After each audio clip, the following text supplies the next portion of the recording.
चलिए कुछ questions discuss करते हैं ऑप्टिकल आइसोमेरिज्म से रिलेटेड। और इसमें फर्स्ट क्वेश्चन में डिस्कस कर रहा हूँ, we have to find number of stereo isomers for the given compounds. आप ध्यान देना।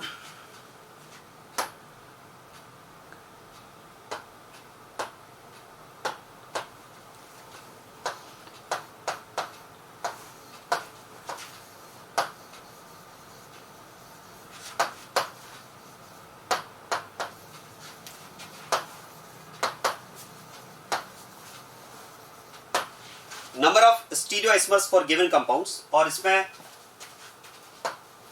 फर्स्ट कंपाउंड आपको दिया है लैक्टिक एसिड,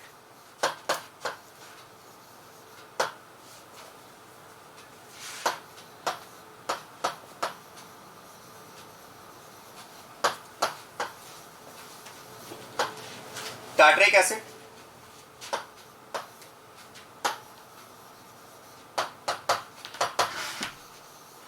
ब्यूटोइन,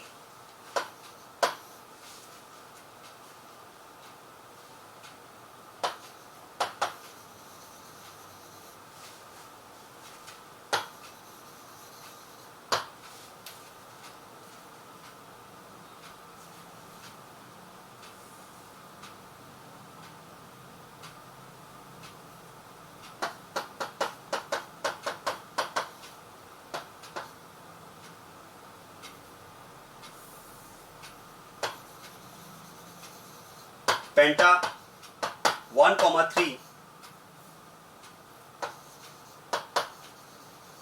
डाइईन। फर्स्ट आपको दिया है लैक्टिक एसिड, सेकंड आपको दिया है टार्ट्रिक एसिड, थर्ड इज ब्यूटोइन, फोर्थ आपको दिया है 1 क्लोरो पेंटा 1,3 डाइईन,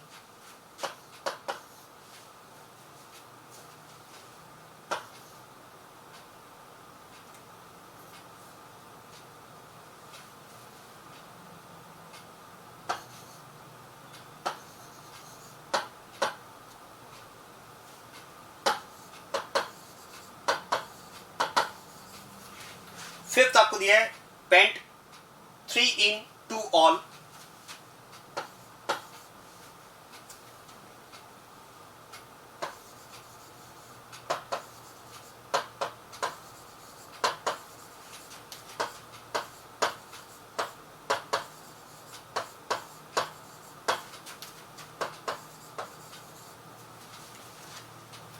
सिक्स्थ आपको ये कंपाउंड दिया हुआ है।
और ये कुछ कंपाउंड्स दिए हुए हैं। इन कंपाउंड्स के लिए हमें number of stereo isomers find करने हैं।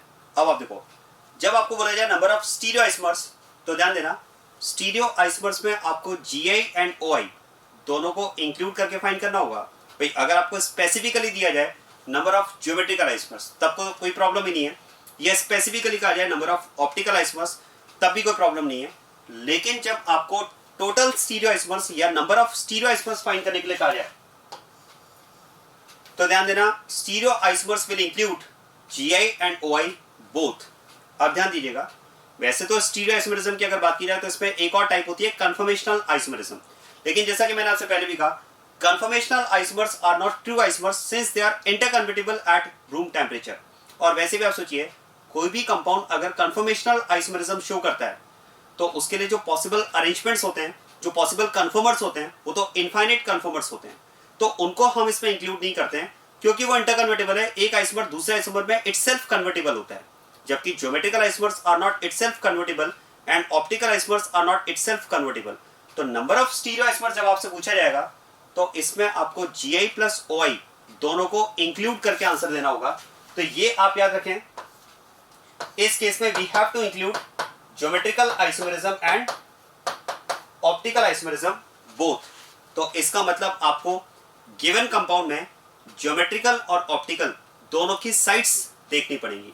आपको चेक करना पड़ेगा कि कंपाउंड में ज्योमेट्रिकल आइसोमेरिज्म वाला सिस्टम प्रेजेंट है या नहीं है, ऑप्टिकल आइसोमेरिज्म वाला सिस्टम प्रेजेंट है या नहीं है। अगर GI वाला सिस्टम है तो ज्योमेट्रिकल आइसोमेरिज्म हो जाएगा, OI वाला सिस्टम है तो ऑप्टिकल आइसोमेरिज्म होगा। और ऐसा भी हो सकता है कि GI और OI दोनों के सिस्टम प्रेजेंट हो, तो फिर आपको GI प्लस OI दोनों को इंक्लूड करके total number of stereo isomers find करने होंगे।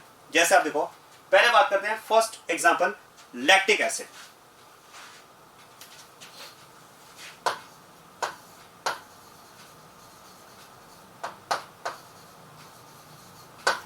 फर्स्ट एग्जांपल आपको दिया है लैक्टिक एसिड का, और देखो लैक्टिक एसिड की अगर बात की जाए तो this compound is lactic acid जिसमें ये कायरल कार्बन प्रेजेंट है। अब आप ध्यान देना, इस कंपाउंड में कायरल कार्बन प्रेजेंट है, और याद करो those compounds which have chiral carbon atoms always show optical isomerism.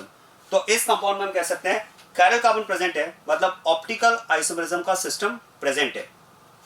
और याद करो GI आपने पढ़ा है, GI 11th में आपको पढ़ाया जाता है। ज्योमेट्रिकल आइसोमेरिज्म में आपने पढ़ा होगा, ज्योमेट्रिकल आइसोमेरिज्म में सिस्टम क्या होता है, अ set of two atoms where rotation of one atom with respect to second atom is restricted।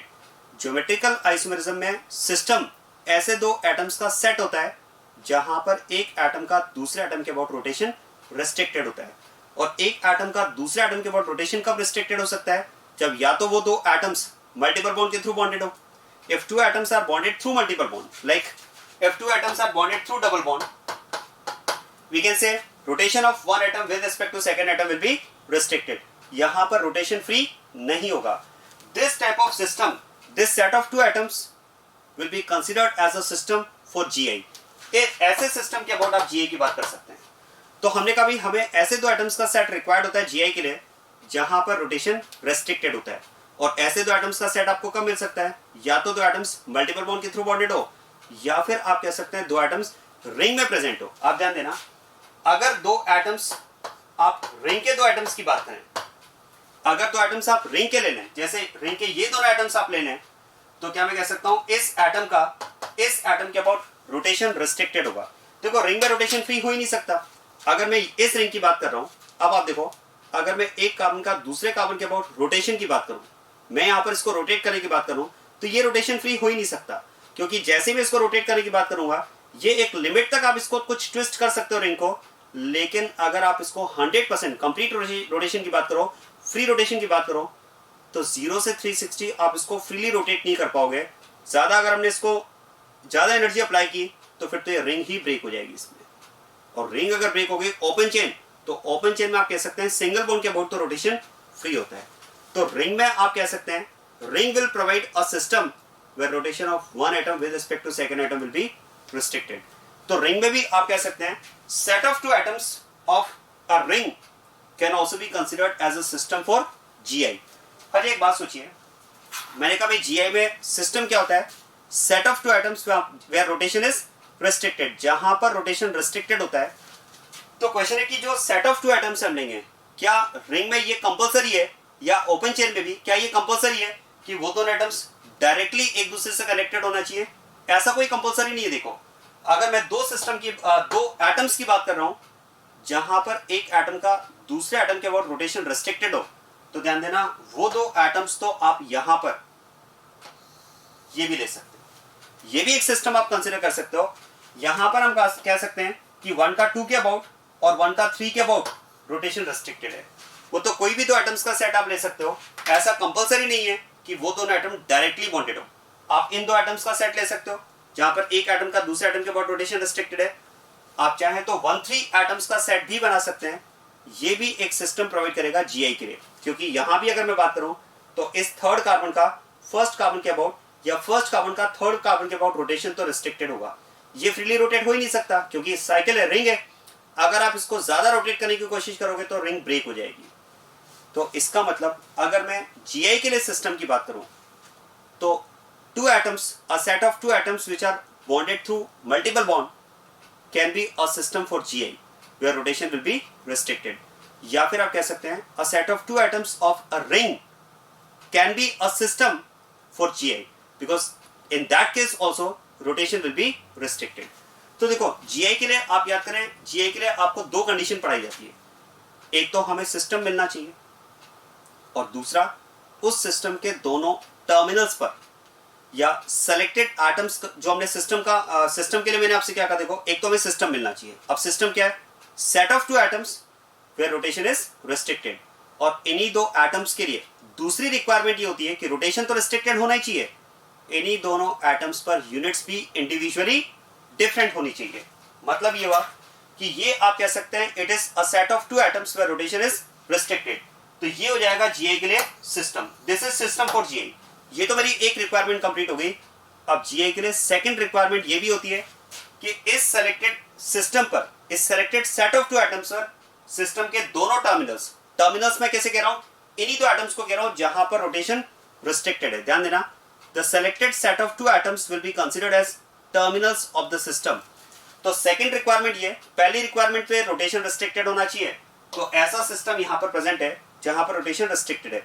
अब दूसरी रिक्वायरमेंट ये होती है कि इस सेलेक्टेड सिस्टम के दोनों एटम्स पर यूनिट्स इंडिविजुअली डिफरेंट होनी चाहिए।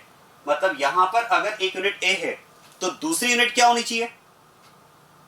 दूसरी यूनिट क्या होनी चाहिए? It can be any unit other than A, चाहे वो बी ले सकते हैं, सी ले सकते हैं, डी ले सकते हैं, कोई भी, ए नहीं होना चाहिए। तो आप कह सकते हैं इस सिस्टम के एक टर्मिनल पर तो दोनों यूनिट डिफरेंट है, ऐसे ही सिस्टम के दूसरे टर्मिनल पर भी दोनों यूनिट डिफरेंट होनी चाहिए। और मान लेते हैं जैसे यहां पर ए है तो यहां पर मान लेते हैं डी ले लेते हैं। अब एक पॉइंट और ध्यान देना, मैंने कहा भाई सिस्टम के टर्मिनल पर यूनिट्स डिफरेंट होनी चाहिए, तो आप कह सकते हैं A and D R different units. लेकिन एक पॉइंट आता है कि ये और ए तो दोनों सेम है, होने दो। हमें दो अलग अलग टर्मिनल की यूनिट्स को कंपेयर नहीं करना होता है, हमें एक ही टर्मिनल की दो यूनिट्स को कंपेयर करना होता है। इसीलिए मैंने आपसे कहा कि सिस्टम के दोनों टर्मिनल्स पर इंडिविजुअली यूनिट्स डिफरेंट होना चाहिए। दोनों को आप इंडिविजुअली चेक करो, इस टर्मिनल की दो यूनिट्स चेक करो, डिफरेंट, काम कंप्लीट। इस टर्मिनल को फिर दो यूनिट्स को कंपेयर करो इंडिविजुअली, तो इसकी भी दो यूनिट्स डिफरेंट। अब इसकी दो यूनिट और इसकी दो यूनिट मे बी सेम और मे बी डिफरेंट, उसमें हमें प्रॉब्लम नहीं होना चाहिए। तो आप कह सकते हैं यहां पर जीआई की दोनों रिक्वायरमेंट फुलफिल हो रही है। पहली रिक्वायरमेंट सिस्टम प्रेजेंट है जहां पर रोटेशन रिस्ट्रिक्टेड है, दूसरी रिक्वायरमेंट सिस्टम के दोनों टर्मिनल पर यूनिट्स भी डिफरेंट प्रेजेंट है। यही दो रिक्वायरमेंट्स होती है कंपाउंड में जीआई शो करने के लिए। तो जीआई का मैंने आपको की कंसेप्ट दे दिया है। अगर आपको जीआई का ये की कंसेप्ट भी पता है ना तो आपका काम आसानी से हो जाएगा। जीआई के लिए हमारी दो रिक्वायरमेंट्स होती है, मैं रिपीट कर रहा हूं, जीआई के लिए हमारी दो रिक्वायरमेंट्स होती है, presence of a system where rotation is restricted and units on terminals of the system should be individually different. अब मैंने कहा requirement number 1, presence of a system where rotation is restricted. बोले ऐसा सिस्टम हमें कब मिलेगा? And what is system? तो system is simply a set of two atoms where rotation of one atom with respect to second atom is restricted. System हम किसे कह रहे हैं? ऐसे दो एटम्स के सेट को कह रहे हैं जहां पर एक एटम का दूसरे एटम के अबाउट रोटेशन रिस्ट्रिक्टेड है। बोले हमें ऐसे दो एटम्स का सेट कब मिलेगा? जब दो एटम्स या तो मल्टीपल बॉन्ड के थ्रू बॉन्डेड हो या फिर दो एटम्स रिंग में प्रेजेंट हो, तो वहां पर रोटेशन रिस्ट्रिक्टेड होगा। दूसरा हमने कहा इन्हीं दो एटम्स को हमने सिस्टम के टर्मिनल्स का है और इन्हीं दो एटम्स पर यूनिट्स भी इंडिविजुअली डिफरेंट होना चाहिए। दोनों एटम्स का रोटेशन तो रिस्ट्रिक्टेड होना ही चाहिए, दोनों एटम्स का एक दूसरे के अबाउट। दूसरा, उन दोनों एटम्स पर यूनिट्स भी इंडिविजुअली डिफरेंट होनी चाहिए। जैसे आप देखो, मान लो यहां पर अगर मैं बात करूं एक यूनिट बी है, ए है, एक यूनिट बी है, तो आप कह सकते हैं this is one of the atom where units are different, या कह सकते हैं this is one of the terminal of the system where units are different. अब मान लो मैंने सिस्टम लिया है 1 2, अगर मैंने सिस्टम 1 2 लिया है, अगर मैं इस सिस्टम की बात कर रहा हूं तो इसके सेकंड टर्मिनल पर भी यूनिट डिफरेंट होनी चाहिए। मान लेते हैं यहां पर यूनिट बी और बी है, ऐसा मान लेते हैं कि यहां पर यूनिट बी और बी है, तो ध्यान देना इसे फिर मैं जीआई के लिए सेलेक्ट नहीं कर पाऊंगा क्योंकि यहां पर रोटेशन तो रेस्ट्रिक्टेड है, बट इस सिस्टम के दो टर्मिनल में से एक टर्मिनल ऐसा है जहां पर यूनिट्स सेम आ रही है। जबकि रिक्वायरमेंट है कि सिस्टम के दोनों टर्मिनल्स पर यूनिट्स इंडिविजुअली डिफरेंट होनी चाहिए। चलिए फिर ऐसा करते हैं, इस सिस्टम की अगर मैं बात करूं तो मैं इसका सिस्टम इसके साथ बना रहा हूं। ये सेट ऑफ टू आइटम्स ले रहा हूं और मान लेते हैं C1 पर यूनिट्स A एंड B है और C3 पर यूनिट्स मान लेते हैं D एंड E है। क्या मैं ये सिस्टम ले सकता हूं? यस। अब ये सिस्टम आप ले सकते हैं क्योंकि रोटेशन तो आप रिंग के कोई भी दो एटम्स ले लो, रोटेशन तो हर दो एटम्स के अबाउट रिस्ट्रिक्टेड है, साथ में उन दोनों एटम्स पर यूनिट्स भी इंडिविजुअली डिफरेंट होनी चाहिए। तो आप कह सकते हैं इस टर्मिनल की यूनिट्स भी डिफरेंट है A एंड B और इस टर्मिनल की यूनिट्स भी डिफरेंट है D एंड E, और ये दो यूनिट और ये दो यूनिट सेम भी हो सकती है, डिफरेंट भी हो सकती है। तो आप कह सकते हैं इस सिस्टम के अबाउट कंपाउंड में GI पॉसिबल है, इसके अबाउट GI पॉसिबल है, लेकिन इस वाले सिस्टम के अबाउट GI पॉसिबल नहीं है। क्यों नहीं है समझ में आ रहा है? क्योंकि यहां पर रोटेशन रेस्ट्रिक्टेड होने की बात करें तो सिस्टम तो प्रेजेंट है, सिस्टम तो ऐसा प्रेजेंट है जहां पर रोटेशन रेस्ट्रिक्टेड है, पहली रिक्वायरमेंट तो फुलफिल हो रही है, लेकिन जो सेकंड रिक्वायरमेंट है कि सिस्टम के दोनों टर्मिनल्स पर यूनिट्स इंडिविजुअली डिफरेंट होनी चाहिए, वो यहां पर फुलफिल नहीं हो पा रही है, क्योंकि यहां पर अगर आप देखोगे तो यहां पर यूनिट्स सेम आ रही है। तो this is how we can identify the case of geometrical isomerism in a compound. अब आप ध्यान देना,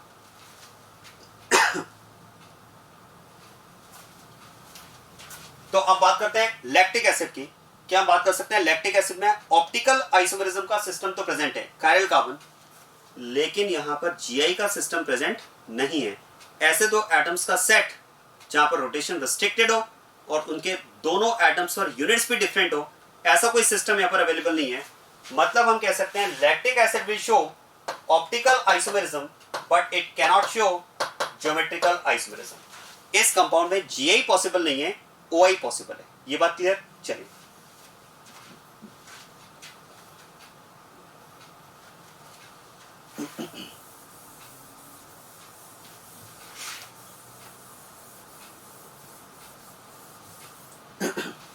अब इस कंपाउंड में OI पॉसिबल है, GI पॉसिबल नहीं है, तो बस number of optical isomers find करना है, क्योंकि स्टीरियो आइसोमर्स में मैंने आपसे कहा OI प्लस GI, GI तो इसमें है नहीं। और ऑप्टिकल आइसोमर्स की अगर बात की जाए तो क्या हम बात कर सकते हैं कंपाउंड में अगर एक ही सिस्टम प्रेजेंट है ऑप्टिकल का, तो फिर तो इस एक सिस्टम के अबाउट कंपाउंड के लिए दो तरह के ऑप्टिकल आइसोमर्स पॉसिबल होंगे। क्या मैं कह सकता हूं उन दो ऑप्टिकल आइसोमर्स में से one will have R configuration and other will have S configuration. क्योंकि आप सोचिए, ये मैंने बात भी की है कि अगर आप किसी भी कंपाउंड के लिए number of optical isomers find करेंगे और उन ऑप्टिकल आइसोमर्स को ऑन द पेपर अगर आप लिखेंगे, तो उन ऑप्टिकल आइसोमर्स में डिफरेंस क्या होगा? उनके अरेंजमेंट में डिफरेंस होगा, मतलब कॉन्फ़िगरेशन में डिफरेंस होगा। और जैसा कि हम जानते हैं कि एक सिस्टम के अबाउट दो तरह के अरेंजमेंट हो सकते हैं, दो तरह के कॉन्फ़िगरेशन हो सकते हैं, and if one arrangement is called R then other will be called S। तो इस अरेंजमेंट के अबाउट हमें, इस सिस्टम के अबाउट हमें एक तो R अरेंजमेंट वाला आइसोमर मिल जाएगा और एक S अरेंजमेंट वाला आइसोमर मिल जाएगा। या फिर आप चाहो तो डायरेक्ट फॉर्मूला अप्लाई कर लो। देखो इस कंपाउंड के लिए फॉर्मूला अगर मैं अप्लाई करूं तो number of optical isomers D plus L isomers will be 2 raised to power n। Unsymmetrical compound है, 2 raised to power n। n is number of chiral carbon atoms, या कह सकते हैं number of system for OI। तो यहां पर एक ही system present है तो it is 2 raised to power 1, तो it will be 2 dextro 1 dextro and 1 its mirror image laevo. और क्या मैं कह सकता हूं इन्हीं दो कंपाउंड्स में से जो कि एक डेक्स्ट्रो एक लीवो है, एक में कॉन्फ़िगरेशन R होगा और किसी एक में कॉन्फ़िगरेशन S होगा। तो इस कंपाउंड के लिए अगर नंबर ऑफ स्टीरियो आइसोमर्स की बात की जाए तो इट विल बी 2। अब आप ध्यान देना, सेकंड क्वेश्चन। सेकंड क्वेश्चन आपको दिया है tartaric acid.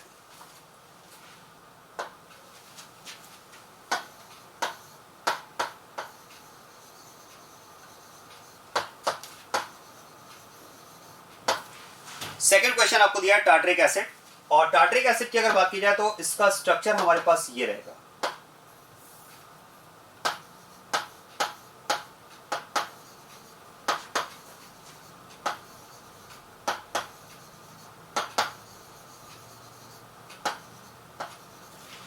This is the structure of tartric acid, and again you can see tartric acid can show optical isomerism but it cannot show geometrical isomerism। इस compound में भी optical isomerism possible है but geometrical isomerism possible नहीं है, क्योंकि इसमें optical के system तो प्रेजेंट है कायरल कार्बन, बट ज्योमेट्रिकल के लिए जो सिस्टम अभी मैंने आपको एक्सप्लेन किया, a set of two atoms where rotation should be restricted and both the terminals of the system should have different units, ऐसा कोई सिस्टम यहाँ पर जीआई का अवेलेबल नहीं है। तो ठीक है, फिर इसके लिए भी अगर मैं नंबर ऑफ ऑप्टिकल आइसोमर्स की बात करूं, अब देखो दो ऑप्शन है। एक तरीका तो ये कि आप फॉर्मूला अप्लाई कर लो। देखो फॉर्मूला अगर आप अप्लाई करोगे तो क्या हम बात कर सकते हैं, अब जो कंपाउंड हमारे पास है वो सिमेट्रिकल कंपाउंड है। अब जो कंपाउंड हमारे पास है वो सिमेट्रिकल कंपाउंड है, क्योंकि इस कंपाउंड में आईयूपैक नंबरिंग दोनों टर्मिनल से सेम है। दूसरा अगर हम देखें तो सिमेट्रिकल कंपाउंड में फिर आपको देखना होता है number of chiral carbon, number of system. तो यहाँ पर दो सिस्टम प्रेजेंट है, मतलब यहाँ पर n की वैल्यू 2 है और n की वैल्यू 2 है, मतलब इट इज इवन नंबर। और इवन नंबर के लिए अगर बात की जाए तो D प्लस L आइसोमर्स होता है 2n-1, so it will be 2-2 - 1 that is equal to 2, 1 dextro and 1 its mirror image LIGO। और याद करें सिमेट्रिकल कंपाउंड के लिए मीजो भी पॉसिबल होता है, और मीजो की अगर हम बात करें तो मीजो के लिए इसका फॉर्मूला हो जाएगा for even number of chiral carbon n/2 - 1, so it is 2-2 - 1, it is 2-0 that is equal to 1। so this compound will have 3 optical isomers, 1 dextro, 1 LIGO and 1 meso। so total number of optical isomers D plus L plus meso is equal to 3। तो इसका answer हो जाएगा 3, ये इसमें 0 है। अब एक तो ये तरीका हुआ फॉर्मूला वाला, एक आप याद करो मैंने आपसे कहा था कि आप तो ये लॉजिकली सोचिए, कंसेप्चुअली सोचिए कि अगर मैंने इस कंपाउंड के 3 ऑप्टिकल आइसोमर्स कैलकुलेट किए तो इन ऑप्टिकल आइसोमर्स में ऑन द पेपर क्या डिफरेंस होगा। क्या मैं कह सकता हूं ऑन द पेपर तो इन कंपाउंड्स, इस कंपाउंड के ऑप्टिकल आइसोमर्स में अरेंजमेंट में ही तो डिफरेंस होगा ना, स्टीरियोकेमिकल फॉर्मूला ही तो डिफरेंट होगा इनका। भाई इनका मॉलिक्यूलर फॉर्मूला सेम होगा, इसके 3 ऑप्टिकल आइसोमर्स का स्ट्रक्चरल फॉर्मूला भी सेम होगा, स्टीरियोकेमिकल फॉर्मूला डिफरेंट होगा, मतलब अरेंजमेंट डिफरेंट होगा, मतलब कॉन्फ़िगरेशन डिफरेंट होगा। और कॉन्फ़िगरेशन अगर डिफरेंट होगा तो कॉन्फ़िगरेशन क्या हो सकता है, या तो R होगा या फिर S होगा। इसका मतलब इस सिस्टम के अबाउट या तो R कॉन्फ़िगरेशन मिलेगा या S मिलेगा। और अगर कंपाउंड में एक और सिस्टम प्रेजेंट है तो कोई प्रॉब्लम नहीं, वहां पर भी या तो R कॉन्फ़िगरेशन होगा या फिर S कॉन्फ़िगरेशन होगा। और इस तरह से अगर मैं दोनों सिस्टम के अबाउट पॉसिबल कॉन्फ़िगरेशन के कॉम्बिनेशंस बना लूं तो जो भी नंबर ऑफ कॉम्बिनेशंस आएंगे वही तो नंबर ऑफ ऑप्टिकल आइसोमर्स होंगे। तो आप देखो अगर मैं इसके लिए पॉसिबल कॉम्बिनेशन बनाता हूं तो it will B RR, SS, RS and SR। लेकिन क्या मैं कह सकता हूं RS and SR same, RS and SR same क्योंकि ये कंपाउंड सिमेट्रिकल है। तो आप यहां पर R और यहां पर S लो या यहां पर R और यहां पर S लो, वो एक ही बात आएगी। सिमेट्रिकल कंपाउंड में RS और SR रिपीटेशन वाला केस होगा, ऐसा हमने डिस्कस भी किया है। तो इस कंपाउंड के लिए आप कह सकते हैं 1, 2 एंड आइदर ऑफ दीज 2, इनमें से कोई एक ले लो तो टोटल इसके लिए कितने ऑप्टिकल आइसोमर्स हो जाएंगे, 3 ऑप्टिकल आइसोमर्स हो जाएंगे। So number of stereo isomers possible for tartaric acid will be 3। Next question आपको दिया हुआ है कंपाउंड ब्यूटूइन। नेक्स्ट कंपाउंड में आपको दिया है ब्यूटूइन।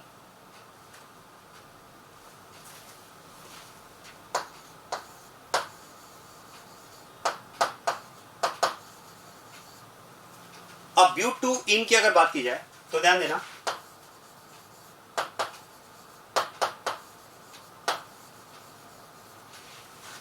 देखो इस कंपाउंड की अगर हम बात करें तो इस कंपाउंड में अब आप स्टीरियो आइसोमर्स अगर आप कैलकुलेट कर रहे हैं, मतलब आपको GI एंड OI की कंडीशन चेक करना है। क्या हम बात कर सकते हैं इस कंपाउंड में ऑप्टिकल आइसोमरिज्म तो पॉसिबल नहीं हो पाएगा।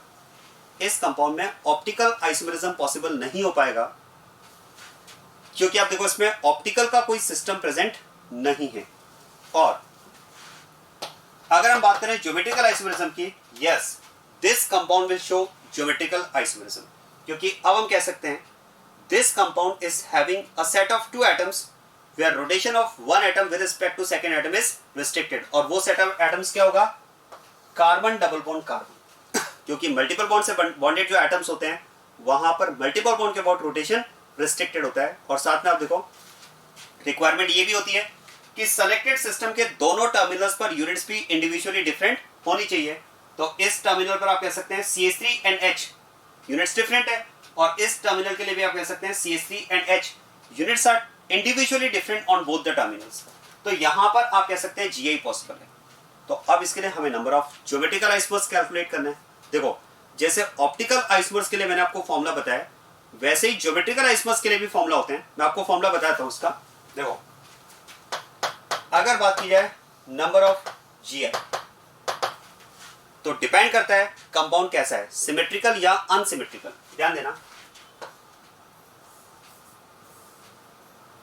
depending on the compound, whether is it unsymmetrical compound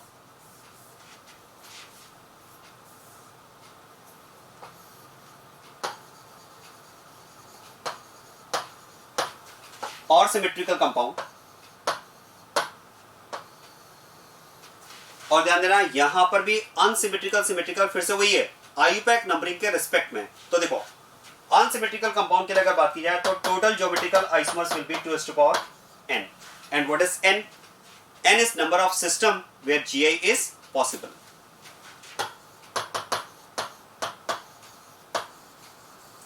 Number of system where GI is possible.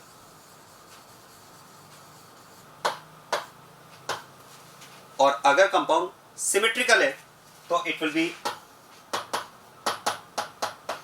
2n-1 plus 2m-1। ये सिमेट्रिकल कंपाउंड के लिए number of geometrical isomers find करने के लिए फॉर्मूला होता है। और यहां भी अगर बात की जाए तो n is equal to again it is number of system for GI। और n की अगर बात की जाए तो it will depend on the value of n। It will be n/2 इफ n is even, and it will be n plus 1/2 if n is odd। तो ये फॉर्मूला सजेस्टेड है कंपाउंड के लिए number of geometrical isomers find करने के लिए। Symmetrical या अनसिमेट्रिकल कंपाउंड आपको ये चेक करना है और फिर उसमें देखना है number of sides for GI। जैसे आप देखो इस कंपाउंड की अगर बात की जाए तो कंपाउंड हमारे पास है ब्यूट-2-ईन। और इस कंपाउंड की अगर हम बात करें तो सिमेट्रिकल या unsymmetrical, it is symmetrical compound. Symmetrical compound है तो ठीक है, सिमेट्रिकल वाला फॉर्मूला आप अप्लाई कर दें। और सिमेट्रिकल वाला फॉर्मूला अगर आप अप्लाई करेंगे तो ध्यान देना इस केस में हम बात कर सकते हैं n की वैल्यू 1 है, यहां पर n की वैल्यू 1 है। n की वैल्यू अगर 1 है, ध्यान देना इसके लिए हम कह सकते हैं it is symmetrical compound n is equal to 1, right. तो m की वैल्यू क्या हो जाएगी, m की वैल्यू अगर आप फाइंड करोगे तो इट इज n की वैल्यू 1 है तो इट इज ऑड नंबर, तो यहां पर हो जाएगा 1 + 1/2 that is 2/2, m is equal to 1। तो m की वैल्यू 1 हो जाएगी। और अब अगर मैं यहां पर नंबर ऑफ ज्योमेट्रिकल आइसोमर्स की बात करूं तो it will be 2^1 - 1 plus 2^1 - 1, so it is 2^0 plus 2^0 that is equal to 2। तो इस कंपाउंड के लिए नंबर ऑफ ज्योमेट्रिकल आइसोमर्स कितने हो जाएंगे, 2 हो जाएंगे। अब यहां पर भी आप देखो, यहां भी मैं थोड़ा सा कंसेप्चुअल बात करना चाह रहा हूं। आप सोचिए जो फॉर्मूला हमने अप्लाई किया उससे हमने number of geometrical isomers find कर लिया, और आप भी ऐसा कर लेंगे, कोई प्रॉब्लम नहीं है इसमें। लेकिन मेरा फिर से यहाँ पर क्वेश्चन है, जैसे मैंने आपसे ऑप्टिकल में कहा था, यहाँ पर फिर से मेरा सेम क्वेश्चन है कि हमने यहाँ पर जो ज्योमेट्रिकल आइसोमर्स इसमें कैलकुलेट किए 2, मुझे तो बस इतना बताएं आप कि इन ज्योमेट्रिकल आइसोमर्स को अगर मैं ऑन द पेपर बनाता हूँ तो इनमें डिफरेंस क्या आएगा। क्या मैं कह सकता हूँ geometrical isomerism is also a part of stereo isomerism, and as we know in case of stereo isomerism compounds have same molecular formula, same structural formula, but different stereochemical formula. मतलब ये जो दो ज्योमेट्रिकल आइसोमर्स हम बनाएंगे, इन दोनों geometrical isomers में stereochemical formula में difference होगा। स्टीरियोकेमिकल फॉर्मूला में डिफरेंस का मतलब सिस्टम के अबाउट अरेंजमेंट में डिफरेंस होगा, और अरेंजमेंट में डिफरेंस होगा इसका मतलब कॉन्फ़िगरेशन में डिफरेंस होगा। और अगर कॉन्फ़िगरेशन की बात करें तो एक सिस्टम के अबाउट 2 ही अरेंजमेंट हो सकते हैं, चाहे वो सिस्टम ऑप्टिकल का हो चाहे ज्योमेट्रिकल का हो। जैसे ऑप्टिकल का सिस्टम अगर है तो उसके अबाउट 2 तरह के अरेंजमेंट होंगे, जिसमें से एक को R और एक को S कहेंगे। और अगर ये सिस्टम GI का है तो आप कह सकते हैं GI के सिस्टम के अबाउट भी 2 तरह के अरेंजमेंट होंगे, जिसमें से एक को आप सिस और एक को ट्रांस कह सकते हैं। तो इसका मतलब, और आप जानते भी हैं, वेल नोन एग्जांपल है, इस कंपाउंड के लिए अगर बात की जाए तो इसके लिए 2 तरह के ज्योमेट्रिकल आइसोमर्स पॉसिबल होंगे, एक सिस और एक ट्रांस। या फिर सिस ट्रांस की जगह आप एक और नोटेशन यूज कर सकते हैं, EZ। आप ध्यान देना, जैसे ज्योमेट्रिकल में अगर बात की जाए तो ज्योमेट्रिकल में कॉन्फ़िगरेशन असाइन करने के लिए आप सिस ट्रांस सिस्टम यूज कर सकते हैं या EZ भी यूज कर सकते हैं, वो कोई भी दोनों में से यूज करें, उसके भी कुछ रूल्स होते हैं जो अभी मैं डिस्कस नहीं कर रहा हूं। जैसे ऑप्टिकल में हमने कहा भी दो तरह के सिस्टम्स हैं, आरएस और डीएल। तो आरएस के लिए रूल्स हमने डिस्कस किए, डीएल के लिए रूल्स डिस्कस किए। वैसे ही ज्योमेट्रिकल में भी होता है, सिस्टम्स भी यूज कर सकते हैं, ईजेड भी यूज कर सकते हैं। तो देखो मैं तो एक बात समझ रहा हूं, देखो कि अगर इस कंपाउंड के लिए पॉसिबल ज्योमेट्रिकल आइसोमर्स में ऑन द पेपर अरेंजमेंट में डिफरेंस होगा, मतलब कॉन्फ़िगरेशन में डिफरेंस होगा, तो फिर तो मैं क्या करूंगा, मुझे इन फॉर्मूला की रिक्वायरमेंट ही नहीं है। मैं फिर से वही काम कर सकता हूं जो मैंने ऑप्टिकल में किया।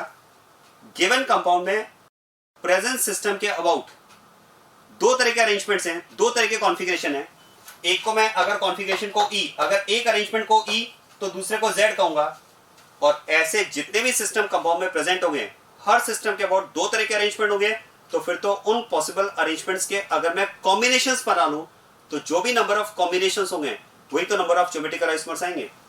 तो यहां पर आप कह सकते हैं एक ही सिस्टम है और एक सिस्टम के अबाउट दो अरेंजमेंट होंगे, एक ई और एक जेड। तो ये जो दो ऑप्टिकल आइसोमर्स हमने कैलकुलेट किए हैं, आप कह सकते हैं इन्हीं दो में से one will have E configuration and other will have Z configuration, या कह सकते हैं one will have cis configuration and other will have trans configuration.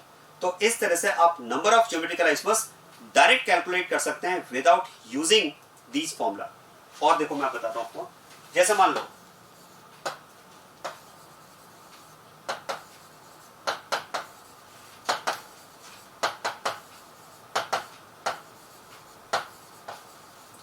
ये कंपाउंड आपको दिया हुआ है। अब इस कंपाउंड में क्या मैं कह सकता हूं, जीआई के लिए दो सिस्टम अवेलेबल है, एक तो ये सिस्टम है और एक ये सिस्टम है। और चेक करो ये कंपाउंड सिमेट्रिकल या अनसिमेट्रिकल।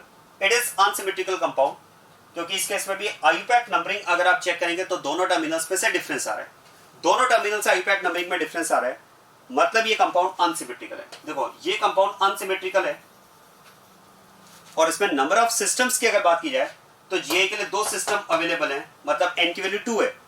तो आप डायरेक्ट फॉर्मूला अप्लाई करोगे तो 2n 2 मतलब यहां पर आंसर आ जाएगा 4।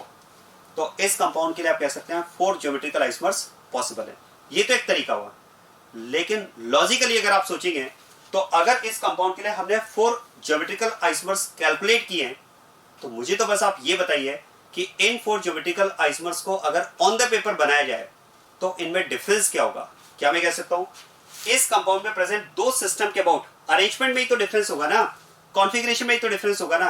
और जैसा कि हम जानते हैं कि एक सिस्टम के अबाउट अगर एक अरेंजमेंट को मैं ई बोलता हूं तो दूसरे को जेड कहूंगा, या एक को सिस कहेंगे तो दूसरे को ट्रांस कहेंगे, वो आपकी चॉइस है, दोनों में से कोई भी यूज कर लो। ऐसे यहां भी एक को अगर ई कहेंगे तो दूसरे को जेड। तो बस आप क्या करें, दोनों सिस्टम पर पॉसिबल अरेंजमेंट्स के अगर हम नंबर ऑफ कॉम्बिनेशंस बना लें तो जो नंबर ऑफ कॉम्बिनेशंस होगा वही तो नंबर ऑफ ज्योमेट्रिकल आइसोमर्स आएगा। तो फिर तो मैं कह सकता हूं कि इसके लिए मेरे पास 4 तरह के कॉम्बिनेशन बनेंगे, E Z Z, E Z और जेड ई, और ये तो 4 ज्योमेट्रिकल आइसोमर्स होंगे इस कंपाउंड के लिए। तो अब एक बात समझना, यहां पर इस एग्जांपल से अब मैं थोड़ा सा इसको ऑप्टिकल से रिलेट कर रहा हूं। क्या मैं कह सकता हूं ऐसे ही अगर ऑप्टिकल में भी दो सिस्टम प्रेजेंट हो तो वहां भी 4 ऑप्टिकल आइसोमर्स आता है, R R, S S, R S, S R. क्या बात समझ में आ रही है। और अब आप देखो, अगर मैं यहां पर इस कंपाउंड में थोड़ा सा चेंज कर रहा हूं, यहां पर मैं कंपाउंड ले रहा हूं CH3 ले रहा हूं। देखो CH3 लेने के साथ में अब आप कह सकते हैं अब ये कंपाउंड अनसिमेट्रिकल नहीं, अब ये कंपाउंड बन चुका है सिमेट्रिकल। ये कंपाउंड अब यहां पर बन चुका है सिमेट्रिकल कंपाउंड, क्योंकि इस केस में अगर आप देखेंगे तो आईयूपैक नंबरिंग अब दोनों टर्मिनल से सेम है। और अगर ये कंपाउंड सिमेट्रिकल है तो अब फॉर्मूला कुछ और यूज करना पड़ेगा, और जो फॉर्मूला आपको दिया हुआ है अगर उस फॉर्मूला के अकॉर्डिंग, अगर मैं उस फॉर्मूला के अकॉर्डिंग बात करूं तो यहां पर n की वैल्यू 2 है और m की वैल्यू अगर आप कैलकुलेट करोगे तो ये आएगी 1, और फॉर्मूला अगर आप अप्लाई करोगे तो यहां पर नंबर ऑफ ज्योमेट्रिकल आइसोमर्स आएगा आपके पास 3। जब आप फॉर्मूला में इसको अप्लाई करोगे, फॉर्मूला अप्लाई करोगे, वैल्यू पुट करोगे तो आपको नंबर ऑफ ज्योमेट्रिकल आइसोमर्स इस कंपाउंड के लिए मिलेंगे 3।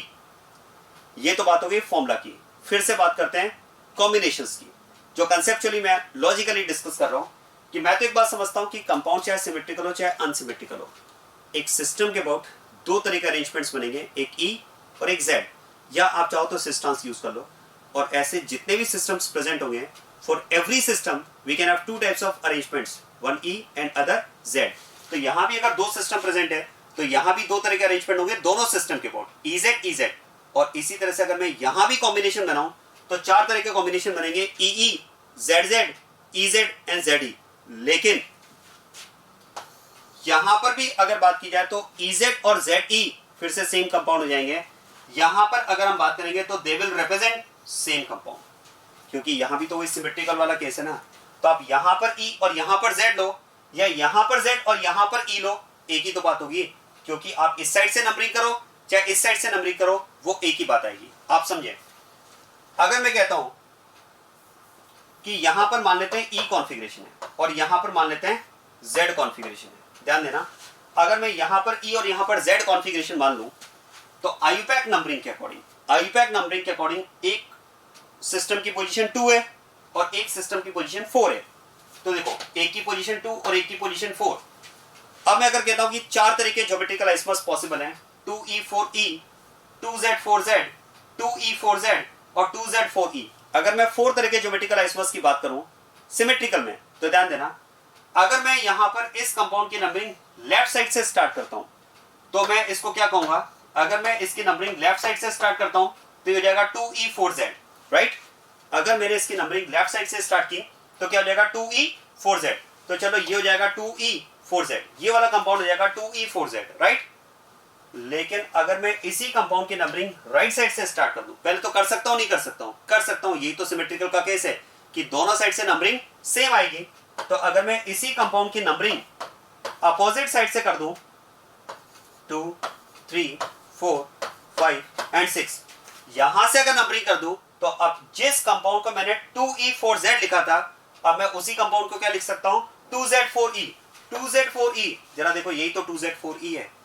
मतलब सिमेट्रिकल कंपाउंड के केस में हम कहेंगे EZ और ZE वाला केस सेम हो जाएगा।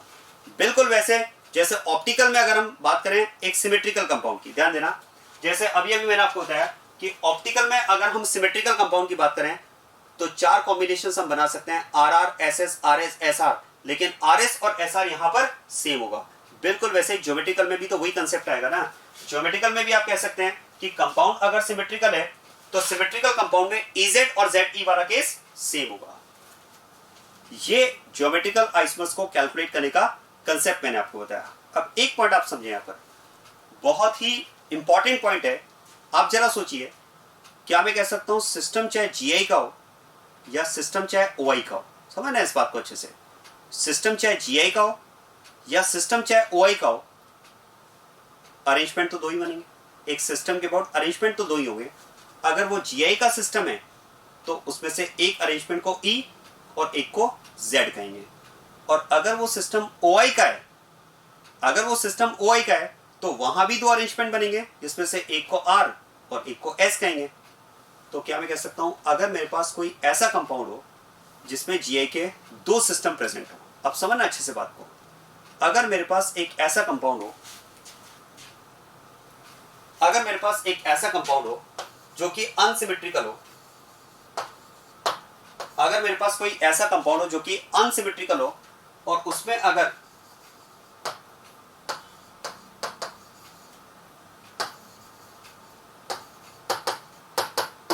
GI के लिए दो सिस्टम प्रेजेंट हो, तो क्या मैं कह सकता हूं फिर तो उस कंपाउंड के लिए टोटल 4 टाइप के ज्योमेट्रिकल आइसोमर्स बनेंगे। या तो फॉर्मूला अप्लाई कर लो, नहीं तो आप सोचिए 4 टाइप के ज्योमेट्रिकल आइसोमर्स कौन से बनेंगे,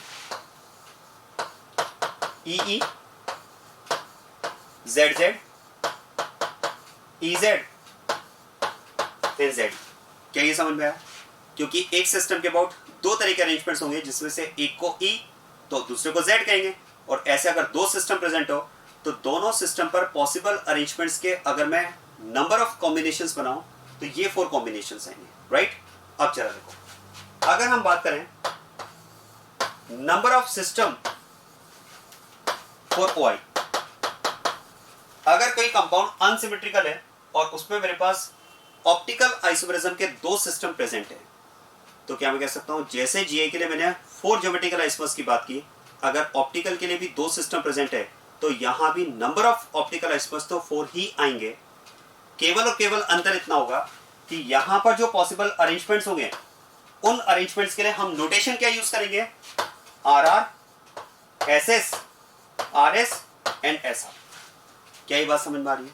तो यहां भी अगर बात की जाए तो टोटल यहां पर 4 आइसोमर्स, ऐसे यहां भी टोटल आइसोमर्स कितने हो जाएंगे, 4 आइसोमर्स हो जाएंगे। अब आप सोचिए, अगर मेरे पास एक ऐसा कंपाउंड हो जो कि अनसिमेट्रिकल है और उसमें एक GI का और एक OI का सिस्टम प्रेजेंट हो, ध्यान देना।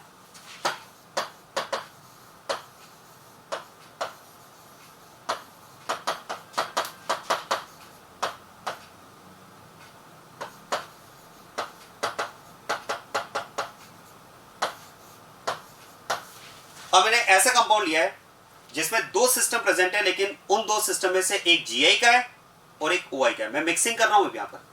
अगर एक सिस्टम GI का और एक OI का है तो मुझे तो ये समझ में आता है लॉजिकली कि इसके लिए भी नंबर ऑफ स्टीरियो आइसोमर्स होंगे, वो होंगे तो 4 ही। कैसे? क्या मैं कह सकता हूं जो GI का सिस्टम होगा वहां पर एक अरेंजमेंट E होगा तो दूसरा अरेंजमेंट Z होगा, और जो OI का सिस्टम होगा वहां पर एक अरेंजमेंट R तो दूसरा अरेंजमेंट क्या होगा? S होगा। EZ और RS के कॉम्बिनेशंस बना लो, तो कॉम्बिनेशंस क्या बनेंगे? देखो, ER ES ZR ZS। यहां भी नंबर ऑफ स्टीरियो आइसोमर्स तो 4 ही आएगा ना। तो इसका मतलब आप एक बात सोचिए कि अगर मेरे पास कोई कंपाउंड है जिसमें, समझना इस बात को, अगर मेरे पास कोई कंपाउंड है जो कि अनसिमेट्रिकल है, ध्यान देना, अनसिमेट्रिकल कंपाउंड अगर है और उसमें अगर 3 GI के सिस्टम प्रेजेंट हो, तो अनसिमेट्रिकल कंपाउंड के लिए अगर 3 GI के सिस्टम प्रेजेंट है तो हर सिस्टम पर कॉन्फ़िगरेशन या तो E होगा या Z होगा, मतलब अरेंजमेंट या तो E होगा या Z होगा, दूसरे पर भी E या Z, तीसरे पर भी E या Z। ऐसे अगर आप नंबर ऑफ कॉम्बिनेशंस बनाओगे तो यू विल गेट 8 कॉम्बिनेशंस, मतलब 8 ज्योमेट्रिकल आइसोमर्स उसके लिए पॉसिबल होंगे। और अगर यही अनसिमेट्रिकल कंपाउंड हो जिसमें 3 ऑप्टिकल के सिस्टम प्रेजेंट हो, तो क्या मैं कह सकता हूं तब भी नंबर ऑफ आइसोमर्स तो 8 ही आएगा। केवल EZ की जगह हम नोटेशन क्या यूज करेंगे? RS यूज करेंगे, तो 8 कॉम्बिनेशंस आएंगे। और अगर मान लो उस अनसिमेट्रिकल कंपाउंड में 2 GI के और एक OI का सिस्टम प्रेजेंट हो, या एक GI का और 2 OI के सिस्टम प्रेजेंट हो, तब भी तो नंबर ऑफ कॉम्बिनेशन 8 ही आएगा ना। केवल और केवल आप नोटेशन ही तो चेंज कर रहे हो, या तो EZ या RS। मैं तो कह रहा हूं EZ RS की जगह आप तो कोई 2 नाम लिख दो, आप तो ऐसा करो XY कर दो, XY करोगे तब भी तो नंबर ऑफ कॉम्बिनेशन तो 8 ही आएगा ना। तो ये कंसेप्ट आपका क्लियर होना चाहिए कि किसी भी कंपाउंड के लिए total number of stereo isomers जो भी आपने कैलकुलेट किए, आप समझना इस बात को, आप तो इसको ऐसे समझें, किसी भी कंपाउंड के लिए total number of stereo isomers जो भी आप कैलकुलेट कर रहे हो, उन स्टीरियो आइसोमर्स को जब आप ऑन द पेपर बनाओगे तो उन स्टीरियो आइसोमर्स में डिफरेंस क्या होगा? स्टीरियो केमिकल फॉर्मूला में डिफरेंस होगा। उनके मॉलिक्यूलर फॉर्मूला सेम होंगे, उनके स्ट्रक्चरल फॉर्मूला सेम होंगे, उनके स्टीरियो केमिकल फॉर्मूला डिफरेंट होंगे।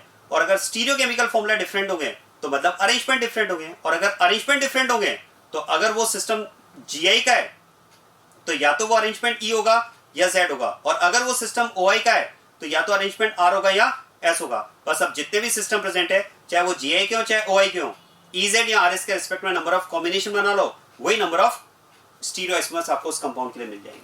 क्या समझ में आया? तो ध्यान देना, चलते हैं उस कंपाउंड पर। मैं बात कर रहा था कंपाउंड ब्यूटूइन की, तो ब्यूटूइन में आप कह सकते हैं OI तो पॉसिबल नहीं है, GI पॉसिबल है, और इसके लिए नंबर ऑफ ज्योमेट्रिकल आइसोमर्स की बात की जाए तो आंसर हो जाएगा 2।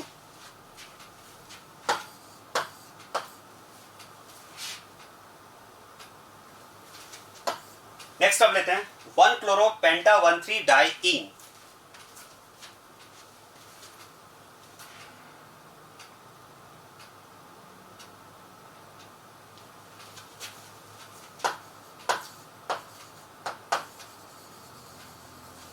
chloro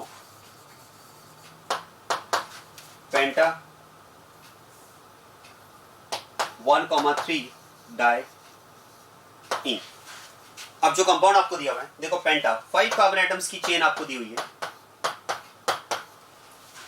1 क्लोरो, ऐसा करते हैं यहां से नंबरिंग कर देते हैं, कहीं से भी कर लो, स्केलेटन है 3, 4 एंड 5, तो 1 पर हमें क्लोरीन प्लेस करना है। 1 क्लोरो पेंटा 1,3, 1 पर डबल बॉन्ड और 3rd पे डबल बॉन्ड डाइईन। बाकी वैलेंसीज को आप कार्बन से हाइड्रोजन से बैलेंस कर देंगे, तो it will B 1H 1H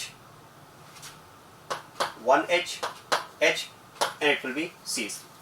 ये कंपाउंड आपके पास हो जाएगा 1-chloro-penta-1,3 डाइईन। और अब इस कंपाउंड में अगर हमें number of stereo isomers find करना है, तो पहले तो हम ये चेक करें कि इस कंपाउंड में GI और OI में कौन कौन से आइसोमरिज्म पॉसिबल है। क्या हम बात कर सकते हैं, इस कंपाउंड में भी ज्योमेट्रिकल आइसोमेरिज्म तो पॉसिबल है बट ऑप्टिकल आइसोमेरिज्म पॉसिबल नहीं है, क्योंकि ऑप्टिकल के लिए इसमें कोई सिस्टम प्रेजेंट नहीं है। हाँ, ज्योमेट्रिकल के लिए आप कह सकते हैं दो सिस्टम प्रेजेंट है।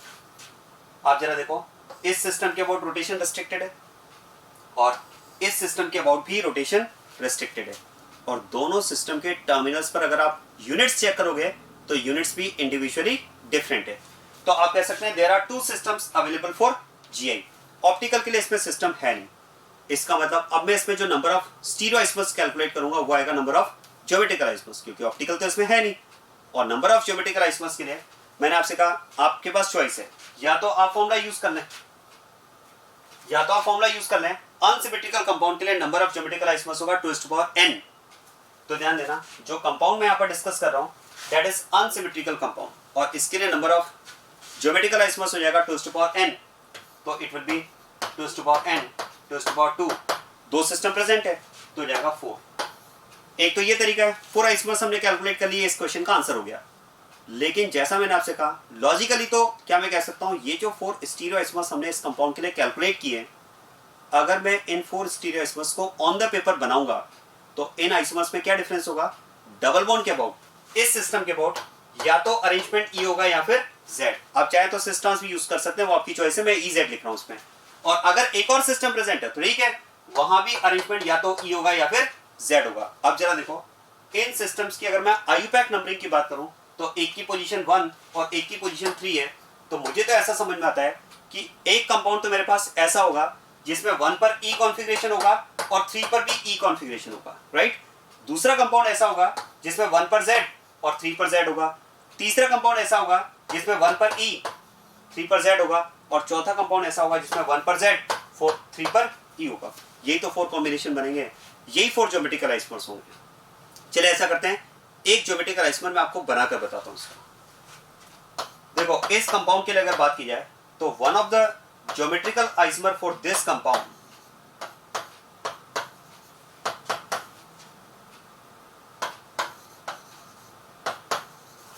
Will be like this.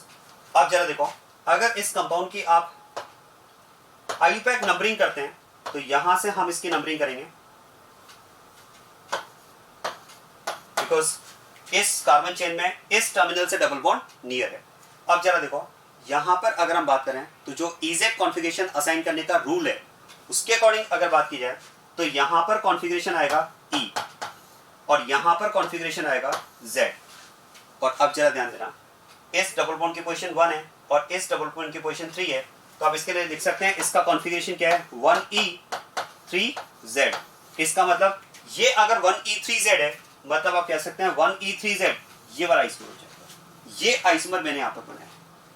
This is one of the geometrical isomer among the 4 geometrical isomers which we have calculated for this compound. और आप सोचिए, अगर मैं यहां पर दूसरा कंपाउंड वो ले लूं जिसमें H यहां पर CH3 यहां पर होता, तो फिर ये Z की जगह क्या हो जाता है, E, तो फिर ये EE बन जाता।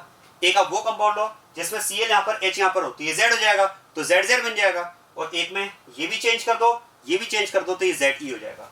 इस तरह से 4 ज्योमेट्रिकल आइसोमर्स आपको मिल जाएंगे।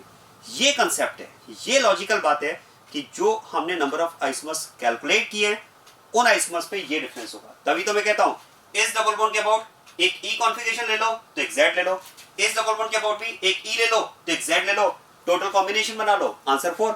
ऐसे अगर ऑप्टिकल की बात करोगे तो एक पैरेलल सिस्टम के अबाउट आर कॉन्फ़िगरेशन ले लो, एक के अबाउट एस ले लो, फिर एक के अबाउट आर ले लो, फिर एक के अबाउट एस ले लो, ऐसे आर एस करके कॉम्बिनेशन बना लो, वो नंबर ऑफ ऑप्टिकल आइसोमर्स हो जाएगा।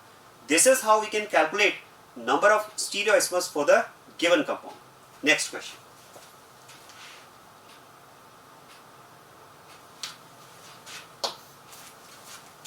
Pent 3 in 2 all.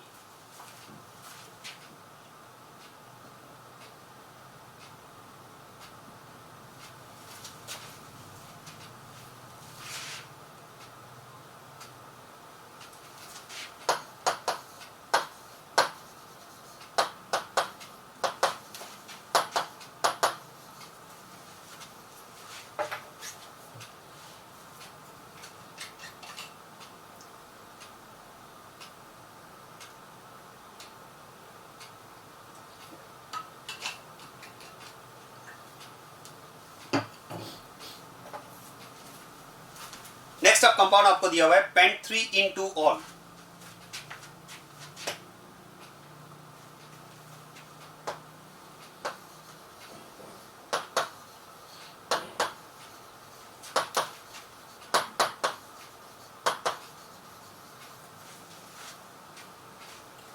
ये कंपाउंड आपको दिया हुआ है पेंट 3-इन-2-ऑल। प्रिंसिपल फंक्शनल ग्रुप यहां से नियर है, तो नंबरिंग जब आप यहां से करेंगे तो आपको OH ग्रुप की पोजीशन सेकंड मिल जाएगी 2-ऑल, और डबल बॉन्ड की पोजीशन थर्ड मिल जाएगी। ये कंपाउंड हुआ पेंट 2-इन-3-ऑल। और अब जरा ध्यान देना, इस कंपाउंड में भी अगर आपको नंबर ऑफ स्टीरियोआइसोमर्स फाइंड करना है, तो नंबर ऑफ स्टीरियोआइसोमर्स के लिए जैसा कि हमने डिस्कस किया, आपको देखना होता है Gi प्लस OI। और क्या मैं बात कर सकता हूं, अब इस बार इस कंपाउंड में Gi भी पॉसिबल है और OI भी पॉसिबल है, क्योंकि इसमें Gi का सिस्टम भी अवेलेबल है और OI का सिस्टम भी अवेलेबल है कायरल कार्बन। तो इस सिस्टम के अबाउट तो ज्योमेट्रिकल आइसोमरिज्म की बात हो सकती है, और इस वाले सिस्टम के अबाउट ऑप्टिकल आइसोमरिज्म की बात हो सकती है। तो अब इस कंपाउंड में आप देखो Gi प्लस OI, ये टोटल नंबर ऑफ स्टीरियोआइसोमर्स होगा। ध्यान देना, इसके लिए अगर बात की जाए तो number of stereoisomers will be Gi plus OI। क्या ये बात समझ में आ रही है? अब क्वेश्चन है फिर ये ज्योमेट्रिकल आइसोमर्स और optical isomers, total number of stereoisomers हम कैसे कैलकुलेट करें? अब आप ध्यान देना, इस क्वेश्चन में यूजुअली स्टूडेंट क्या एरर करते हैं, इस क्वेश्चन में यूजुअली स्टूडेंट क्या एरर करते हैं, उस बात को समझना बहुत अच्छे से। आप देखो स्टूडेंट क्या करते हैं कि अच्छा Gi एंड OI दोनों पॉसिबल है, तो ऐसा करते हैं number of OI plus number of Gi। अब ये कंपाउंड अनसिमेट्रिकल है, और याद करें अनसिमेट्रिकल के लिए अगर मैं नंबर ऑफ ऑप्टिकल आइसोमर्स की बात करूं तो उसके लिए फॉर्मूला जो सजेस्टेड है वो होता है 2n। और ज्योमेट्रिकल आइसोमर्स की अगर बात की जाए तो अनसिमेट्रिकल कंपाउंड के लिए ध्यान देना, अनसिमेट्रिकल कंपाउंड के लिए अभी अभी हमने डिस्कस किया है, इसके लिए जो फॉर्मूला सजेस्टेड है वो भी होता है 2n।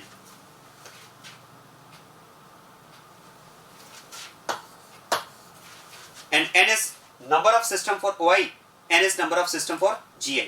यहां पर OI के लिए एक सिस्टम प्रेजेंट है तो 2n।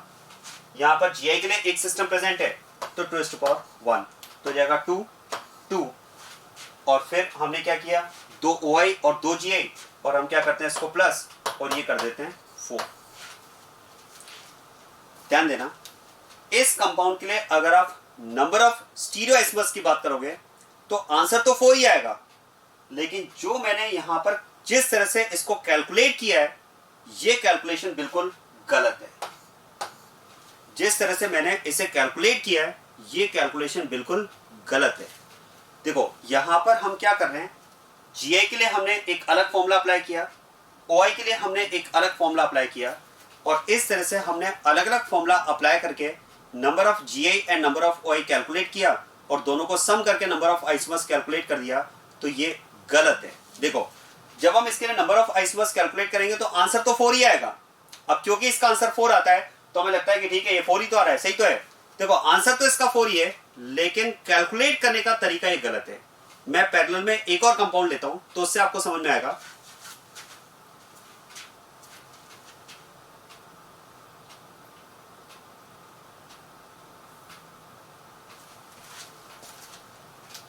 नेक्स्ट क्वेश्चन नंबर 6 आपको दिया हुआ है ये कंपाउंड। ऐसा करते हैं इस कंपाउंड को भी पैरेलल में ले लेते हैं।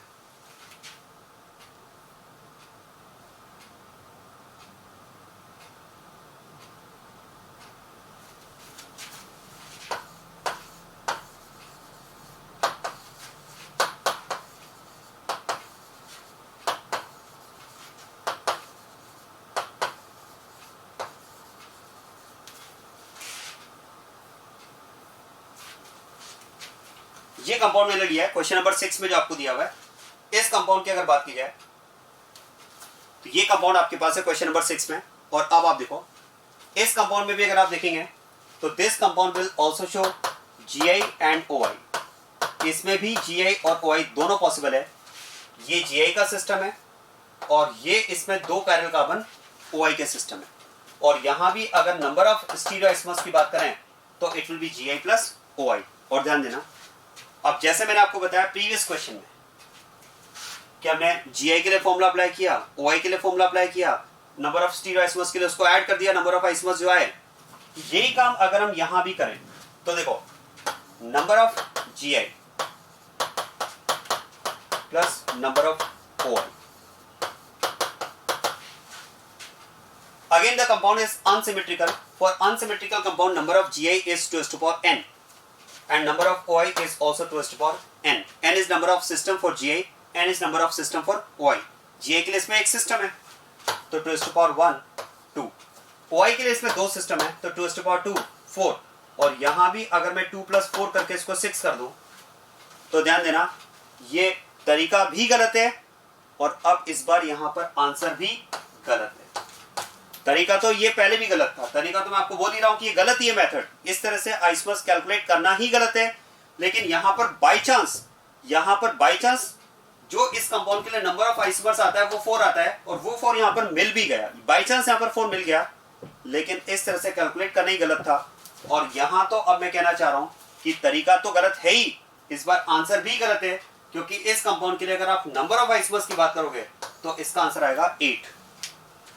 अब हम मिस्टेक क्या कर रहे हैं, यहां पर हम मिस्टेक क्या कर रहे हैं इसको जरा समझें आप लॉजिकली। देखो अगर आप इस तरह से नंबर ऑफ जीआई इस कंपाउंड में अलग से कैलकुलेट कर रहे हैं और नंबर ऑफ ओआई अगर आप इसमें अलग से कैलकुलेट कर रहे हैं तो पता है आप क्या कहना चाह रहे हैं। मैं तो एक बात समझ रहा हूं, देखो कि जो भी आइसोमर्स हमने इसमें कैलकुलेट किए, मान लेते हैं चलो इसके 6 आइसोमर्स हमने कैलकुलेट किए, तो इन 6 आइसोमर्स को अगर मैं ऑन द पेपर बनाता हूं तो इनमें डिफरेंस क्या होगा, फिर से वही अरेंजमेंट में डिफरेंस होगा, और अरेंजमेंट में डिफरेंस होगा मतलब हम कह सकते हैं कॉन्फ़िगरेशन में डिफरेंस होगा। और अगर कॉन्फ़िगरेशन में डिफरेंस होगा तो मुझे तो एक बात समझ में आती है कि जीआई के अबाउट या तो कॉन्फ़िगरेशन ई होगा या फिर कॉन्फ़िगरेशन जेड होगा, और इसी तरह से ओआई के अबाउट या तो कॉन्फ़िगरेशन आर होगा या फिर एस, और ऐसे ही यहां पर आर होगा या फिर एस होगा। अब आप सोचिए अगर आपने number of geometrical isomers 2 calculate किए तो आप ये कहना चाह रहे हैं कि इन 2 ज्योमेट्रिकल आइसोमर्स में से एक में ई कॉन्फ़िगरेशन होगा और एक में जेड कॉन्फ़िगरेशन होगा। और अगर आपने number of optical isomers 4 calculate किए हैं तो मतलब आप ये कहना चाह रहे हैं कि दो सिस्टम के लिए एक तो कॉम्बिनेशन बनेगा आरआर, एक कॉम्बिनेशन बनेगा एसएस, एक कॉम्बिनेशन बनेगा आरएस और एक कॉम्बिनेशन बनेगा एसआर। और इस तरह से हमने क्या किया 4 ओआई और 2 जीआई हमने बना दिए 6 आइसोमर्स। लेकिन मेरा क्वेश्चन ये है कि इस तरह से इसके 2 ज्योमेट्रिकल और 4 ऑप्टिकल अलग अलग कैलकुलेट करने का मतलब तो हम ये कहना चाह रहे हैं कि जब इस कंपाउंड में इस सिस्टम के अबाउट ई या जेड कॉन्फ़िगरेशन होगा तब यहां पर आरएस में से कुछ भी नहीं होगा, इसका मतलब तो ये हुआ। या अगर हमने 4 आइसोमर्स ऑप्टिकल के अलग से कैलकुलेट किए तो हम ये कहना चाह रहे हैं कि इन कायरल सिस्टम पर जब आर या एस कॉन्फ़िगरेशन में कुछ होगा तो इस डबल बॉन्ड के अबाउट ना तो ई होगा ना जेड होगा। तो ऐसा थोड़ी है, जब दोनों तरह के सिस्टम एक ही कंपाउंड के पार्ट हैं तो जब यहां पर EZ होगा तब यहां पर RS में से भी कुछ होगा, या ये कहा जाए कि जब यहां पर RS होगा तब यहां पर EZ में से भी कुछ होगा। मतलब आपको ये अलग अलग कैलकुलेट नहीं करना चाहिए, EZ का कॉम्बिनेशन इन 4 RS के कॉम्बिनेशन के साथ में आपको बनाना चाहिए। और अगर मैं EZ और RS को साथ में कॉम्बिनेशन बनाऊंगा तो फिर आप सोचिए इसका आंसर 6 नहीं, इसका आंसर 8 आएगा, क्योंकि ये 4 एक बार E के साथ लेने पड़ेंगे और ये 4 आपको एक बार Z के साथ लेने पड़ेंगे, तब number of actual number of stereo isomers आपको मिलेगा 8। मैं आपको बताता हूं, देखो मेरा आंसर यहां पर 8 है। मैं ये अच्छा चलो इन 8 आइसोमर्स में से कोई एक आइसोमर मैं आपको बनाकर बताता हूं।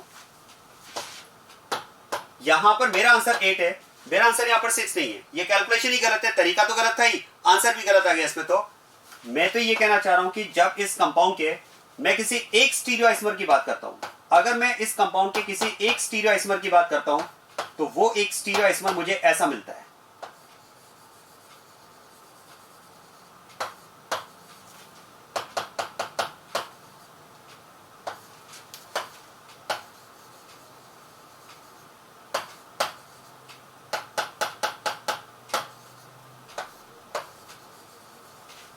वो एक स्टीरियो आइसोमर मुझे ऐसा मिलेगा जिसमें ये कहना चाह रहा हूं कि इस डबल बॉन्ड वाले सिस्टम के अबाउट मतलब जीआई वाले सिस्टम के अबाउट यहां पर मेरे पास कॉन्फ़िगरेशन आ रहा है E, और जब यहां पर E या Z कॉन्फ़िगरेशन में से जो भी है डिपेंडिंग ऑन अरेंजमेंट इसी कंपाउंड में कायरल कार्बन भी तो प्रेजेंट है, इसी आइसोमर में ऑप्टिकल वाले सिस्टम भी तो प्रेजेंट है। तो यहां पर भी तो आपको बताना पड़ेगा कि आर है या एस है। तो ध्यान दो, अगर मैं आर एस कॉन्फ़िगरेशन हम डिस्कस कर चुके हैं, फाइंड करने का तरीका डिस्कस कर चुके हैं, उसके अकॉर्डिंग बात करूं तो यहां पर आएगा एस कॉन्फ़िगरेशन, और इसके लिए अगर बात की जाए तो यहां पर भी आएगा एस कॉन्फ़िगरेशन। तो मैं ये कहना चाह रहा हूं कि इस कंपाउंड की अगर बात की जाए तो it is one of the stereo isomers among 8 isomers possible for this compound, जिसमें कॉन्फ़िगरेशन क्या है, ESS। तो मैं ये कहना चाह रहा हूं कि जब यहां पर SS है तब यहां पर E भी तो साथ में ही है ना, जब यहां पर SS है तब साथ में यहां पर E भी तो है। और क्या यहां पर E ही हो सकता है, क्या यहां पर Z नहीं हो सकता? हो सकता है। तो इसका मतलब इस SS के साथ एक बार कॉम्बिनेशन आपको E का लेना पड़ेगा और एक बार कॉम्बिनेशन आपको Z का लेना पड़ेगा। तो अगर मुझे SS के साथ एक बार E और एक बार Z का कॉम्बिनेशन लेना है तो ऐसे तो फिर इन सभी चारों के साथ एक बार E और एक बार Z का कॉम्बिनेशन लेना पड़ेगा। मतलब ये कैलकुलेशन GI और AI की सेपरेट ना होकर के एक साथ करनी पड़ेगी आपको। क्या बात समझ में आ रही है? तो वास्तव में ये तरीका यहाँ पर गलत है। अगर अब मैं बात करूं कि फिर तरीका क्या है, तरीका बहुत आसान है। एक बात बताओ, यहां पर तो चलो इस कंपाउंड में एक GI का और एक OI का दो OI के सिस्टम प्रेजेंट है। तो आपको लगा मैं GI के लिए अलग फॉर्मूला यूज करूं, OI के लिए अलग फॉर्मूला यूज करूं। अच्छा बताओ, तीनों GI के सिस्टम होते तो क्या करते हैं? आसान है। आप कहोगे सर ये तो आसान है, तीनों GI के सिस्टम होते तो एक ही फॉर्मूला लिखते हैं 2 की पावर n, n की वैल्यू 3 अप्लाई करते 2 की पावर 3, 8 आंसर आ जाता। अच्छा बताओ वो 8 क्या आता? वो 8 आता क्या? उन तीन GI के सिस्टम के अबाउट जो पॉसिबल कॉन्फ़िगरेशंस हैं EZ, उनके कॉम्बिनेशंस ही तो आते हैं ना। अच्छा बताओ, तीनों अगर ऑप्टिकल के सिस्टम होते तो क्या होता? बोले सर तब भी आसान है, एक ही फॉर्मूला अप्लाई करते हैं 2 की पावर n, क्योंकि अनसिमेट्रिकल कंपाउंड के लिए ऑप्टिकल आइसोमर्स भी 2 की पावर n होता है, तो हम 2 की पावर 3 8 आइसोमर्स कैलकुलेट कर लेते हैं। अच्छा चलो, अब इसमें 8 आइसोमर्स जो है वो क्या आता? वो भी कॉम्बिनेशन आते हैं, और इस बार कॉम्बिनेशन में क्या आता? RS बनाकर कॉम्बिनेशन करते हैं। तो अब मैं कहना चाह रहा हूं कि अगर इन 3 GI या 3 OI की जगह एक GI और 2 OI के सिस्टम आ जाए तब भी तो आंसर 2 की पावर n ही आएगा ना। तब भी तो फॉर्मूला एक ही अप्लाई करेंगे 2 की पावर n। वहां पर total number of system GI plus OI 3 होंगे, और वो भी कैलकुलेशन में क्या आएगा 8। बस अंतर इतना सा है कि जहां पर GI है वहां पर EZ लिखोगे और जहां पर ऑप्टिकल है वहां पर RS लिखोगे। तो वास्तव में यहां पर दो अलग अलग फॉर्मूला यूज नहीं करना है। वास्तव में हमें यहां पर दो अलग अलग फॉर्मूला यूज नहीं करना है, यहां पर हमें एक ही फॉर्मूला यूज करना है। और वो एक फॉर्मूला क्या होगा, अब जरा ध्यान देना।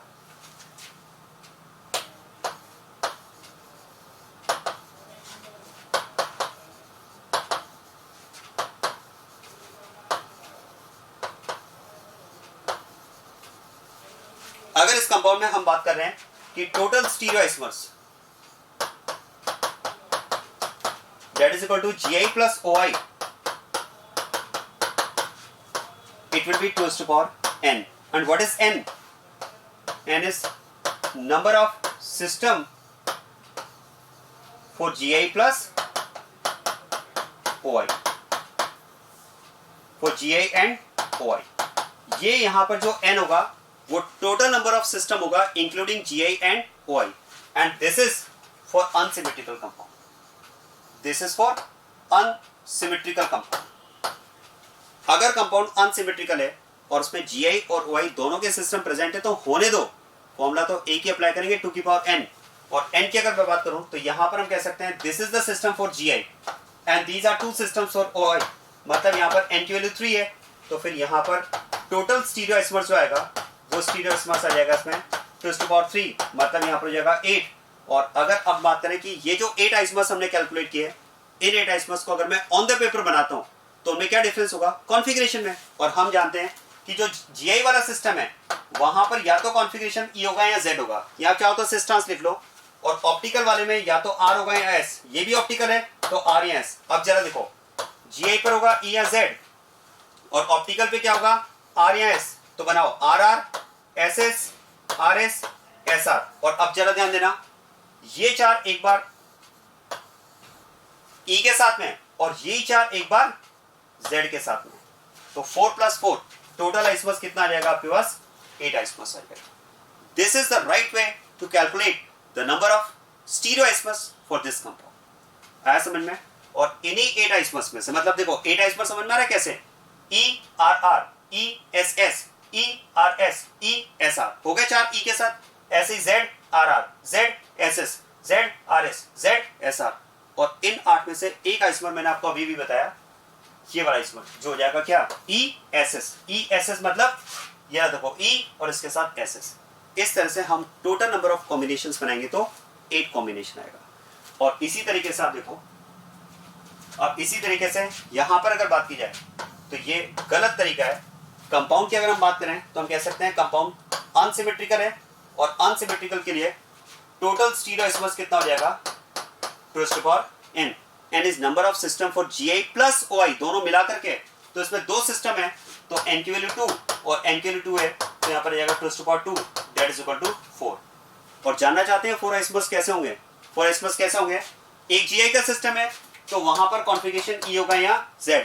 एक OI का सिस्टम है, वहां पर कॉन्फ़िगरेशन क्या होगा, R या S। तो क्या करो, देखो इस RS का EZ के साथ कॉम्बिनेशन बना लो, तो क्या हो जाएगा, RE SE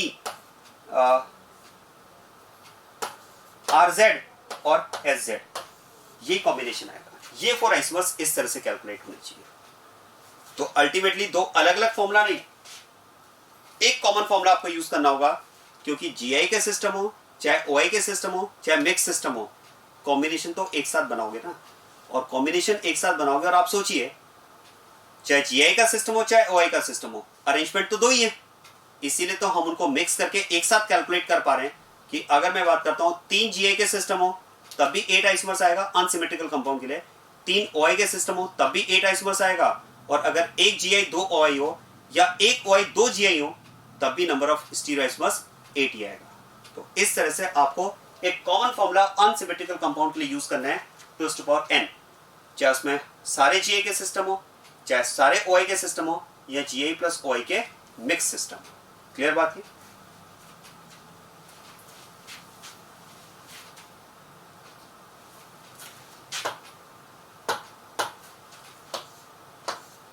नेक्स्ट आप कंपाउंड दिया हुआ है क्वेश्चन नंबर 7। चलो क्वेश्चन नंबर 7 डिस्कस करते हैं।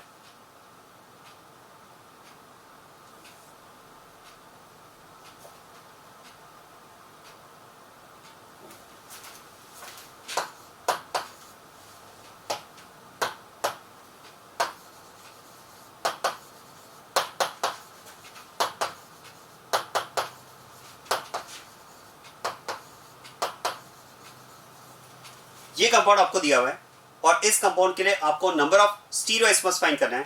ध्यान देना, यहां पर भी अगर बात की जाए तो number of stereoisomers will be Gi plus OI, क्योंकि इस कंपाउंड में भी Gi और OI दोनों पॉसिबल हैं। आप देखो, these are the 2 systems available for Gi and this is the system available for OI। और अब क्या करें, क्या करोगे? कंपाउंड अनसिमेट्रिकल है। देखो कंपाउंड की अगर बात की जाए तो इट इज अनसिमेट्रिकल कंपाउंड। क्या करोगे? Gi के लिए अलग फॉर्मूला 2n और OI के लिए अलग फॉर्मूला 2n करके कैलकुलेट करोगे, फिर आप उनका सम करोगे? नो, मैंने आपको क्या बताया, एक साथ कॉम्बिनेशन बनाने होंगे, और एक साथ कॉम्बिनेशन बनाने होंगे तो फिर तो यहां पर हम बात करेंगे total stereo isomers will be 2n। And what is n? n is number of system for Gi plus OI। Gi OI को मिलाकर के टोटल सिस्टम की बात करें तो 3 सिस्टम है, 1 2 3, और टोटल सिस्टम अगर 3 है तो आंसर आ जाएगा 8। वो तो आना ही था, चाहे तीनों साइड्स OI की हो तब भी 8 आंसर आएगा, तीनों साइड्स Gi की हो तब भी 8 आंसर आएगा, एक साइड Gi की 2 OI की हो तब भी 8 आएगा, और अगर 2 Gi 1 OI की हो तब भी 8 आएगा। केवल हमारा Gi और OI में चेंज होने से नोटेशन ही तो चेंज हो रहा है। जहां Gi होगा वहां पर EZ लिखेंगे, जहां पर OI होगा वहां पर RS लिखेंगे। मैं तो कह रहा हूं XY लिख लो, आपके 2 नाम लिख लो, तब भी नंबर ऑफ कॉम्बिनेशन तो 8 ही आएगा। जरा देखो कैसे। Gi के अबाउट या तो अरेंजमेंट E होगा या Z होगा, वन मोर Gi E या Z, RS फॉर ऑप्टिकल। तो यहां पर हम बात कर सकते हैं, देखो Gi के लिए EE ZZ EZ ZE, और इनके साथ में एक बार R लेना होगा और एक बार S लेना होगा। तो EER ZZR EZR ZER, और इसी तरह से S के साथ में EES ZZS EZS और ZES। इस तरह से टोटल नंबर ऑफ स्टीरियोइसमर्स कितने मिलेंगे? 8 मिल जाएंगे। क्लियर बात है?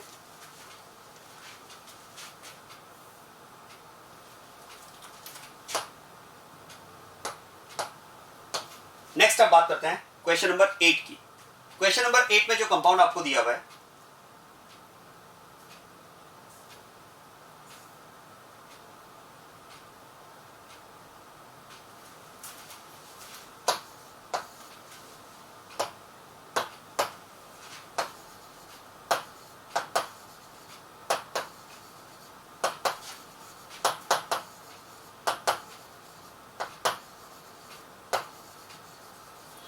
क्वेश्चन नंबर 8 में इस बार आपको ये कंपाउंड दिया है और इस कंपाउंड में अगर मैं बात करूं नंबर ऑफ स्टीरियोइसमर्स की, तो ध्यान देना यहां पर भी स्टीरियोइसमर्स होगा Gi प्लस OI, क्योंकि इस कंपाउंड में भी अगर आप देखेंगे तो Gi और OI दोनों पॉसिबल है।